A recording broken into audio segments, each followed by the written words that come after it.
Hello, my dear friend. It's so good to have you here today. I'm Dr. Ellis, a psychologist who spent years sitting down with folks just like you, talking about how to live well, stay vibrant, and embrace every moment of this beautiful stage of life. Today, we're going to have a heart-to-heart about something I know many of you cherish.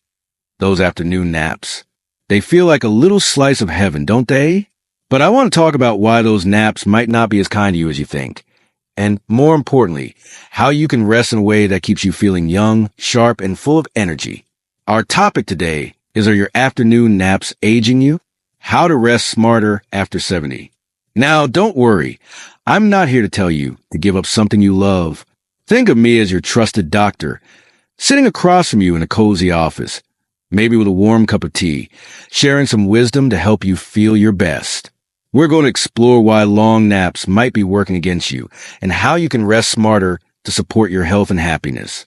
So, settle in, get comfortable, and let's have a chat about caring for yourself in the best possible way. Ready? Let's get started. Understanding your afternoon naps. I hear it all the time in my practice. Dr. Ellis, my afternoon nap is my lifeline. And I totally understand. After a busy morning, maybe you've been running errands, spending time with family, or just keeping up with life. There's nothing like curling up for a quick snooze. It feels like a reward, a moment to recharge. But here's something I've noticed with my patients, and research supports this. Those long naps, the ones that stretch past 30 minutes or even into an hour or two, might not be doing you the favors you think. In fact, they could be aging you faster than you realize, both physically and mentally. Let's break this down together, like we're sitting in my office, sorting through what's going on with your body and mind. My goal is to help you see the bigger picture and give you practical ways to feel more energized and youthful. Why long naps might be aging you. When you take a long nap, say an hour or more, your body often slips into a deeper stage of sleep. That's why you might wake up feeling a bit foggy, like you're wading through molasses. We call that sleep inertia, and it's your brain saying, hold on, I wasn't ready to wake up. But beyond that groggy feeling, there are a few other ways long naps can affect you, especially after 70. Let me walk you through them in a way that feels clear and caring. They can throw off your nighttime sleep. Your body has a natural rhythm, called your circadian rhythm, that tells you when to be awake and when to rest. It's like an internal clock, and it loves consistency. When you nap for too long in the afternoon, especially later in the day, it can confuse that clock. You might find it harder to fall asleep at night or stay asleep, and that's a problem because nighttime sleep is like a superpower for your health. It helps your body repair itself, keeps your immune system strong, and supports your memory and mood.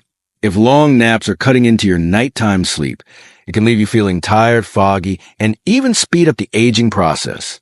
They might be a clue something's off. I often ask my patients, why do you feel the need to nap so much? Sometimes those long naps are a sign that something else is going on. Research shows that people who nap for more than an hour a day might be at higher risk for things like diabetes, high blood pressure, or even depression. Now, I'm not saying your naps are causing these issues, but they could be your body's way of waving a little red flag. Maybe you're not getting enough nutrients from your meals, or perhaps you're not moving your body enough. We'll talk about how to tune in to those signals soon. They could dull your mental sharpness. Keeping your mind active and engaged is so important as we age, isn't it? You want to stay curious, remember the little details, and enjoy learning new things. But here's something I share with my patients. Long, frequent naps might not be the best for your brain. Studies suggest that excessive daytime napping could be linked to a higher risk of memory problems or even dementia over time. It's not that naps themselves are bad, but if you're napping a lot, it might mean your brain isn't getting enough stimulation during the day. And a brain that's not challenged can start to slow down, which is the last thing we want. They might sap your energy for activity. Let's think about this for a moment. How you feel after a long nap. Do you wake up ready to tackle your day? Or do you feel a bit heavy, like you're moving in slow motion? For many of my patients, long naps lead to that sluggish feeling, which can make it harder to stay active. Maybe you skip that walk you meant to take, or you decide to watch TV instead of cooking a healthy dinner. Over time, Less activity can weaken your muscles, stiffen your joints, and even affect your mood. Staying active is like a fountain of youth, and long naps can sometimes steal the energy and motivation. I don't want you to feel worried or guilty about your naps. They're not the enemy, and I'm not here to take them away from you. In fact, short naps, those quick 10 to 20-minute power naps, can be a wonderful way to recharge. The trick is finding a way to rest that supports your body and mind without the downsides. Let's talk about how to do that. How to rest smarter after 70. Rest is so important, my friend. As we age, our bodies and minds need time to recharge, so we can keep doing the things that bring us joy, whether that's playing with grandkids, tending to a garden, or just savoring a quiet moment with a good book. But rest doesn't always mean sleeping, and it definitely doesn't mean long, heavy naps that leave you feeling drained. I want to share some strategies I recommend to my patients for resting in a way that lifts you up and keeps you feeling vibrant. These are simple, practical tips that I've seen make a real difference. 1. Embrace the power nap. If you love your naps, let's make them work for you. A short nap, 10 to 20 minutes, is like a little boost of energy for your brain and body. It sharpens your focus, lifts your mood, and recharges you without messing with your nighttime sleep. Here's how to do it right. Choose the right time. Aim for early afternoon, around 1 or 2 p.m., when your energy naturally dips. Napping too late can make it harder to sleep at night. Set a gentle timer. Use an alarm to wake you up after 20 minutes. This keeps you from slipping into deeper sleep, which causes that foggy feeling. Get cozy. You don't need a bed. A comfortable chair or recliner works perfectly. Just make sure you're relaxed. Create a calm space. Dim the lights or use an eye mask to help you unwind. But don't make it too dark, or you might sleep too deeply. I had a patient, John, who used to nap for an hour every afternoon. He thought it was helping, but he was always tired in the evenings. When we switched him to 15-minute power naps, he told me he felt like he'd unlocked a new level of energy. He even started volunteering at his local library again. It's amazing what a small tweak can do. 2. Try active rest. This might sound a bit surprising, but one of the best ways to rest is to stay gently active. I'm not talking about anything intense, just low-effort activities that refresh your body and mind without wearing you out. Here are some ideas I share with my patients. Go for a slow walk. A 10-minute stroll around your block or even your backyard can be so uplifting. The fresh air and gentle movement wake up your body in a kind way. Do light stretching. Gentle stretches or chair yoga can ease tight muscles and calm your mind. There are wonderful online videos designed for seniors. Look for ones that feel easy and approachable. Spend time on a hobby. If you love gardening, knitting, or even organizing a photo album, those activities can be restful while keeping you engaged. Listen to something soothing. Put on soft music or an inspiring podcast and just sit back. It's a way to rest your body while keeping your mind gently active. Active rest is like getting the best of both worlds. You rest while staying connected to life. I've seen patients who swap long naps for short walks or hobbies feel so much more alive and present in their days. 3. Make nighttime sleep a priority. If you're relying on naps to get through the day, it might be a sign that you're not getting enough quality sleep at night. Good nighttime sleep is like gold. It's one of the best things you can do for your health and longevity. Here are some tips I give my patients to sleep better. Stick to a routine. Try to go to bed and wake up at the same time every day. It helps your body find its natural rhythm. Create a calming bedtime ritual. Maybe it's reading a book, doing some deep breathing, or sipping a cup of herbal tea. Find what soothes you and make a habit. Limit screens before bed. The blue light from phones, tablets, and TVs can make it harder to fall asleep. Try to avoid screens for at least an hour before bed. Make your bedroom a sleep haven. Keep it cool, dark, and quiet.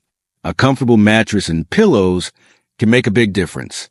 When you prioritize nighttime sleep, you might find you don't need those long naps anymore. You'll wake up feeling refreshed and ready to embrace the day. 4. Nourish your body for energy. Sometimes, that urge to nap comes from what you're eating or not eating. A heavy lunch full of carbs can make you feel sluggish, while not eating enough can leave you low on energy. Here's how to fuel your body for better energy. Eat a balanced lunch. Include some protein like chicken, fish, or beans, healthy fats like avocado or nuts, and complex carbs like whole grains or veggies. This keeps your energy steady and prevents that post-lunch crash. Stay hydrated. Dehydration can make you feel tired and foggy. Sip water throughout the day, maybe with a slice of lemon for a little flavor. Watch the caffeine. That afternoon coffee might perk you up temporarily, but it can make it harder to sleep at night, creating a cycle of fatigue. I had a patient who used to eat a big plate of pasta for lunch and then nap for hours. When she switched to lighter, balanced meals, she noticed she had so much more energy in the afternoons. It's incredible how food can make a difference. 5. Keep your mind engaged.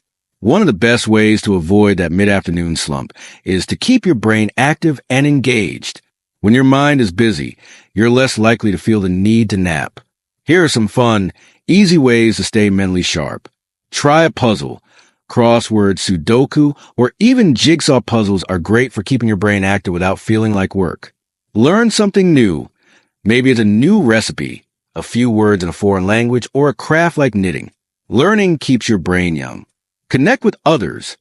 Call a friend, join a book club, or volunteer in your community. Social connections are so energizing and fulfilling. For me, I love suggesting journaling to my patients. Just sit down with a notebook and write about your day, your gratitude, or your hopes. It's relaxing, but it keeps your mind engaged and can feel so rewarding. 6. Listen to your body signals. This is so important, my friend. Pay attention to what your body is telling you. If you're feeling tired all the time, even after short naps or a good nighttime sleep, it might be time to talk to your doctor. Fatigue can sometimes be a sign of something else, like low iron, thyroid issues, or even side effects from medication. You deserve to feel your best, and your doctor can help you figure out what's going on. Don't just chalk it up to getting older. You're worth investigating. A patient story, finding balance. Let me share a story about one of my patients, Susan, because I think it'll resonate with you. Susan came to me a couple of years ago, frustrated because she was napping for an hour or two every afternoon. She thought it was just part of aging, but she was feeling foggy, unmotivated, and disconnected from her hobbies. Her evenings were unproductive, and she was struggling to sleep at night. We had a long talk, and I suggested a few changes. First, we limited her naps to 20 minutes and moved them earlier in the day. I also encouraged her to try a short walk after lunch, even if it was just around her garden. We worked on her bedtime routine, cutting out late-night TV and adding some calming herbal tea. It wasn't easy at first. Susan loved her naps, but she gave it a try. A few weeks later, she came back to my office with a big smile. She told me she felt like she'd gotten her spark back. She was sleeping better at night, had more energy during the day, and even started painting again, something she hadn't done in years. Susan's story reminds me that small changes can make a big difference, and I want that for you too. The bigger picture, rest is self-care. As we wrap up, I want you to think about rest as a gift you give yourself. It's not just about closing your eyes or escaping the day. It's about caring for your body and mind so you can live with joy and purpose. After 70, every day is a treasure, and how you choose to rest can shape how you experience those days. The next time you feel the urge to take a long nap, pause and ask yourself, is this the best way to care for myself right now? Maybe it's a quick power nap, a gentle walk, or a few minutes of stretching. Maybe it's calling a friend or trying a new hobby. Whatever it is, choose rest that lifts you up and keeps you feeling vibrant. Well, my friend, that's our time for today. I hope this conversation has given you some new ideas to try and a little inspiration to rest smarter. You're doing such a great job taking care of yourself, and I'm so honored to be part of your journey. If you found this helpful, please share it with someone you care about and let me know in the comments. Are you a napper? What's one thing you're going to try to rest better? I'd love to hear from you. Thank you for trusting me with this time. Keep shining, keep moving, and keep living with joy. I'll see you soon for our next chat. Take care and be kind to yourself.